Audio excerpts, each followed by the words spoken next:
मुंबईतील कथित खिचडी घोटाळ्यातील आरोपी सूरज चव्हाण यांना जामीन मंजूर होताच मातोश्रीवर जाऊन त्यांनी उद्धव ठाकरेंची भेट घेतली। यावेळी उद्धव ठाकरेंनी सूरज चव्हाण यांचं कौतुक केलं। सगळेच बिकाऊ नसतात, सूरज चव्हाण हा निष्ठावंत शिवसैनिक आहे असं उद्धव ठाकरे म्हणाले। त्यावेळी आदित्य ठाकरे आणि सूरज चव्हाण यांची गळाभेट झाली। मुंबई हायकोर्टानं सूरज चव्हाण यांना 1 लाखाच्या रोख मुचलक्यावर जामीन मंजूर केलाय। किरीट सोमय्या यांनी सूरज चव्हाण यांच्यावर खिचडी घोटाळा केल्याचा आरोप केला होता। त्यानंतर ईडीनं चव्हाण यांना अटक केली होती।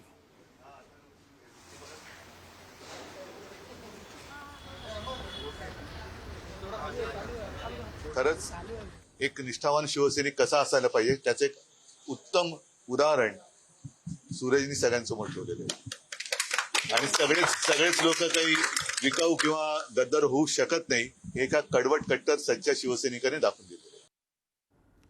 या संदर्भातल्या कोणत्या अटी त्यांना लावण्यात आलेल्या आहेत? पुढील 3 महिने दर तिसऱ्या शनिवारी तपास अधिकाऱ्यांसमोर सकाळी 10 ते 12 या वेळेत हजर राहणं। जेव्हा बोलावलं जाईल तेव्हा ईडीच्या तपास अधिकाऱ्यांसमोर हजर राहणं बंधनकारक। खटल्याला सहकार्य करत सगळ्या तारखांना हजर राहणं बंधनकारक।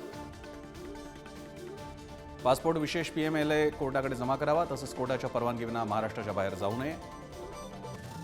पुराव्यांची छेडछाड न करण्याचं तसेच साक्षीदारांवर प्रभाव न टाकण्याचे सूरज चव्हाण यांना निर्देश।